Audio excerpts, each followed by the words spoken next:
So on to section B, and now we're starting to look at the scenarios. So sports clothing brand, Westwood Sportswear, set up a project team. So we know that we're going to be starting to talk about stuff to do with projects. To introduce new information technologies to its clothing ranges and shops. Project team has presented the following ideas. QR codes. Remember QR codes, those sort of square, almost like barcode-y things that can be used to identify products, to be placed on sewn-in clothing labels. The QR codes will give customers access to the data about each item of clothing by reading the QR code on their smartphone. Well, there's an immediate assumption there that people have smartphones with them. This will be data such as sizing information, colour range and materials used, the sort of thing you'd expect to be written on a label before. QR workstations, so again we've got something to read the QR codes to be set up in every shop, and staff will use these workstations to scan and read QR codes for customers without a smartphone. Think about that. That's going to be a bit of a faff for the staff, isn't it, having to do that, because the idea is that the customers do it themselves. The WS mobile app to be developed to send electronic discount vouchers to customers when they visit a shop. Customers will need to enter personal details. Start to think there about the security aspect of that to access the mobile app. It's been agreed that the project team will take these ideas forward and implement them. Okay. The project team will use different planning tools. Remember the 6 planning tools that we've talked about before? Including a PERT chart, which is one of the planning tools, which shows the critical path, another one of the planning tools we've talked about. So first of all, describe the purpose of a critical path. Got a nice big space here and 3 marks. So we need to say 3 specific things if we're going to get our marks for this one. So let's think, it's a describe question. Whenever you see describe, what you're looking for there is you're looking for a series of points that follow on one after another, a sequence of things. So when we talk about the purpose of a critical path, we can talk about the fact that it shows the longest time that the project will take. So remember, a critical path, if you think about your PERT chart that's got all the different things that are joined together to show what needs to be done, and there's the end there. These all have tasks that go through to the different deadlines, and the critical path is like the longest part of it. So it takes the longest time, and that which shows you the earliest time the project could be finished. So we've got an idea of what it's showing, we've got an idea of why you're using it, and it will be to show when the project finished. So there's your 3 things that get you your 3 marks. You could also talk about why it's there at all. So you could say that the critical path has a number of milestones which are joined by tasks which are dependent on each other. So you can't do this one till you've done that one.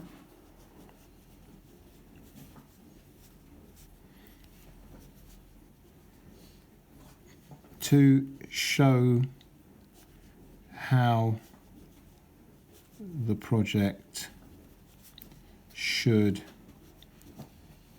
be planned. There we go. That again, that'll get you 3 marks. You've described what the actual critical path is, you've said that the tasks are dependent on each other, and you've said what the purpose of it is, to show how the project should be planned to work together. Again, that'll get you 3 marks. Moving on to part B, now we're talking about an identify question. Identify 3 components of a PERT chart. Identify, you just have to name. So the circles are milestones, points at which you have to get to that point. Joining them up are tasks. There we are, we've identified 2 major parts. And then if you literally just write arrows, you can have another mark. So milestones, tasks, if you want to talk about dependent tasks, that'll get you one. If you want to talk about deadlines, that'll get you another one. These are all perfectly good answers. Okay, let's move on. So now we're still talking about PERT charts. So now we've got to explain one disadvantage to the project team of using a PERT chart. Always, which side are we on? Who is it a problem for? So a disadvantage to the project team. And now we're explaining. Whenever you explain, you're always going to expect to write the answer with a because in it. 2 marks. So one thing because another thing. So in this case, we could say that it could be hard to understand because there are too many tasks to follow. There we are. So a PERT chart can become overcomplicated, and that might well lead to problems for the project team in understanding it. That's one possible answer. Another one is, of course, when we design the PERT chart in the first place, so when we put together this chart here and we describe all the milestones and all the tasks that join it up, we're making a lot of assumptions about how long things will take.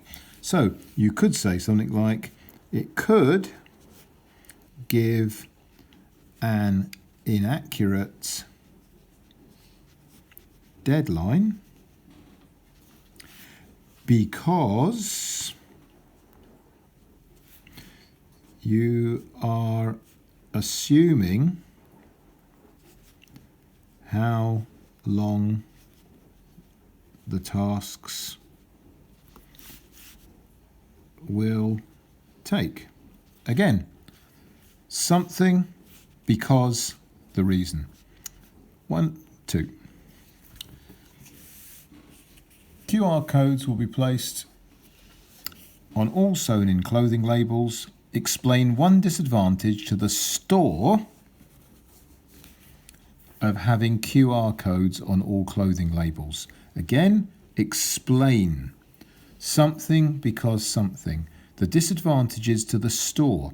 What is the problem for the people running the shop? Well, let's think about how introducing the QR codes could give problems. Now, let's go back to the scenario. Always refer back to the scenario. Remember, the QR workstations are there so that staff use these workstations to scan and read QR codes for customers without a smartphone. The whole point of this is that the customers do their own scanning. As soon as you're doing the scanning for them, you're wasting a lot of time. So, staff could waste time because they are scanning QR codes for the customers. 2 marks. There's what's the problem for the store. Why is it a problem? Because they're doing the scanning for the QR codes for the customers. Again, you could think about expense. They're obviously introducing an entirely new computer system. So, costs a lot of money because new technology and new labels have to be bought. Again, something because something. There's the problem for the store, it's costing them a lot of money. Why is that a problem? Because they're buying new technology. Something because something, that's an explanation. 1 mark, 2 marks. Okay, explain again. One disadvantage again, to customers of having QR codes. Okay, so now we're focusing on the customer. Now you could talk about the customers in the first part as long as you refer it to the store. So you could say something here about the fact that customers get frustrated with not understanding how to use the new system, which means that they don't buy things in the shop. Now that would be a problem for the shop. But what we could do here is we could say that customers can't get information because they don't know how to scan QR codes. So again, that's a problem for the customer. Why is it a problem for the customer? Because they don't know how to scan the QR codes. Remember when we saw the original scenario, it said they had to put their own personal information into the app to use it. So maybe we could then focus on the security aspect. So customers won't want to use new technology because they are worried about security.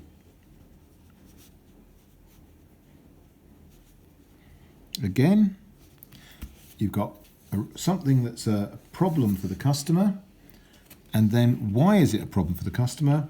Because they're worried about security. Okay, 2 marks for that. We can move on.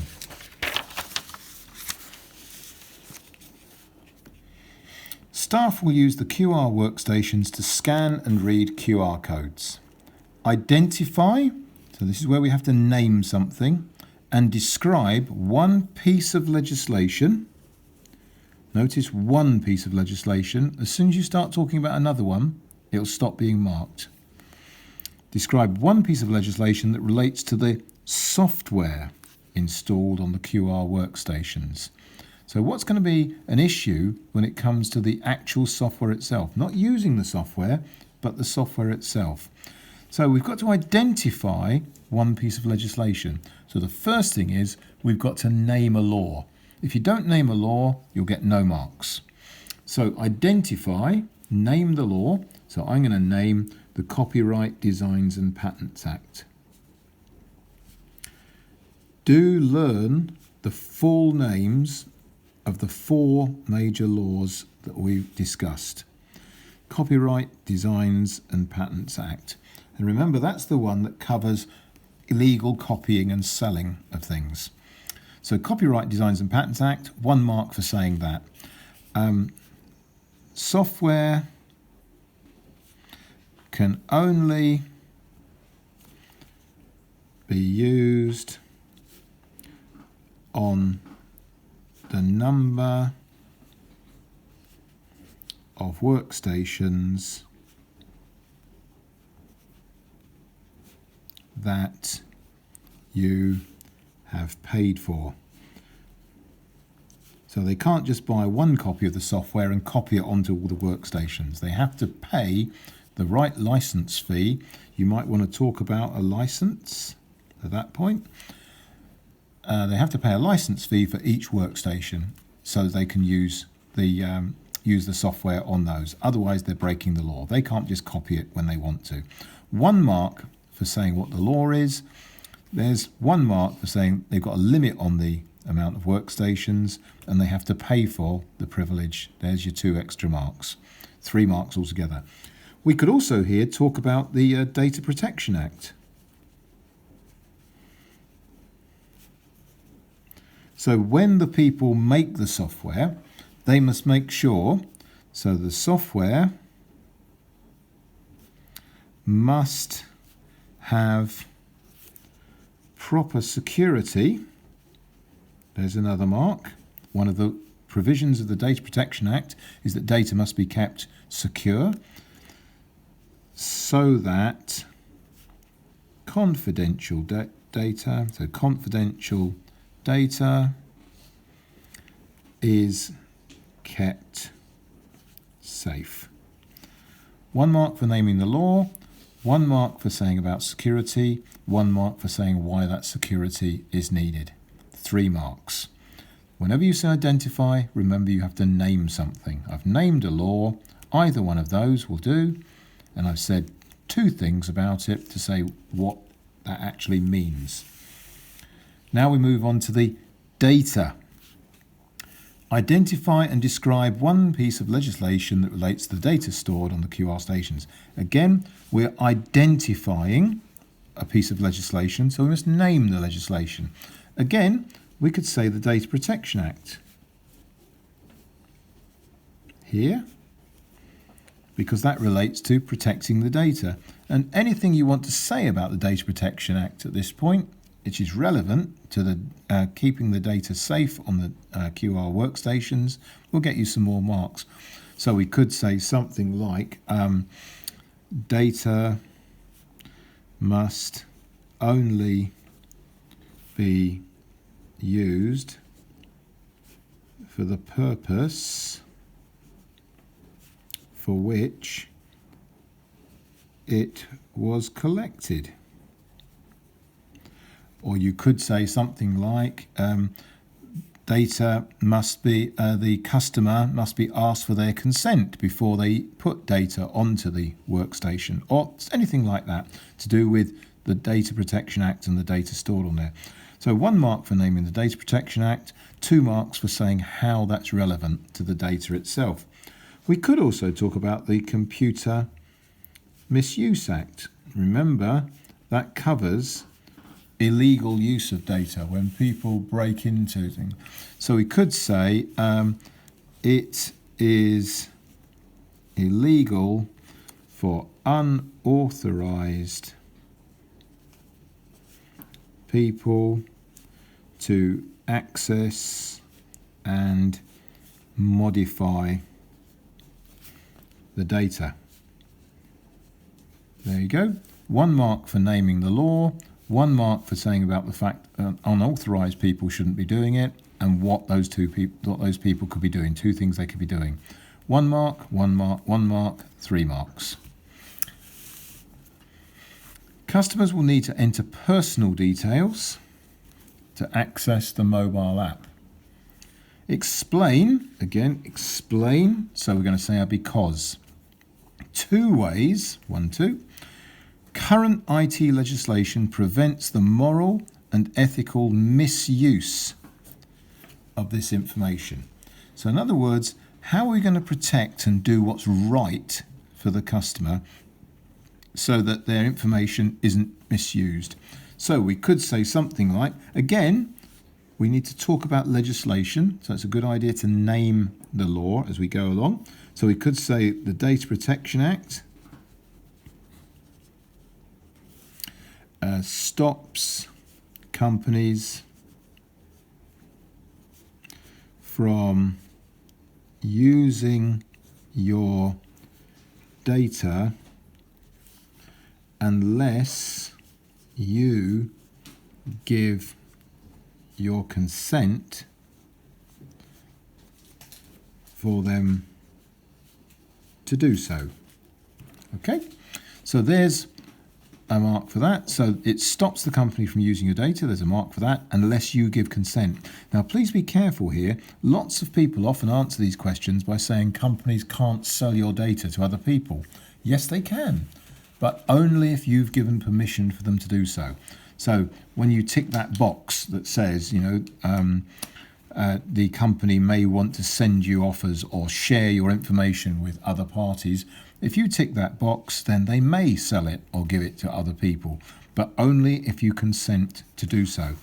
Another thing you may focus on is the fact that what they must do with the data when they no longer need it. So you could say something like Data Protection Act. Again, if it mentions legislation, always make a point of naming the law. So a Data Protection Act means that when a company doesn't need your data, or you could say, or when you ask them to, they must delete it. So, one mark for talking about what the situation is, another mark for saying what they actually do. So, if in a way this is a because going backwards. So they must delete it because they don't need your data anymore.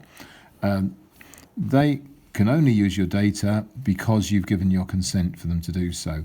So 2 explains, 2 marks each, 4 marks. And last of all, in this section, we've got nice simple identify. So 2 outputs of the execution phase of this project. So what are we going to get at the end of the execution phase? You must learn the inputs and outputs to different phases. So the most obvious ones are the deliverable product. Now, you can name the deliverable product if you like. So you could say the wireless app. You could say the QR workstations. You could even say the QR labels. So any of those things is a deliverable product. In fact, you could say both 2 of them and you can get 2 marks. You can also talk about the test results, the results of testing. Don't write test plan. Test plan is done in the planning stage. Test results are after you've tested it. You could also talk about a phase review. At the end of every phase, except for the evaluation phase, we always do a phase review. Any of those things, 2 of those things, gets you 2 marks.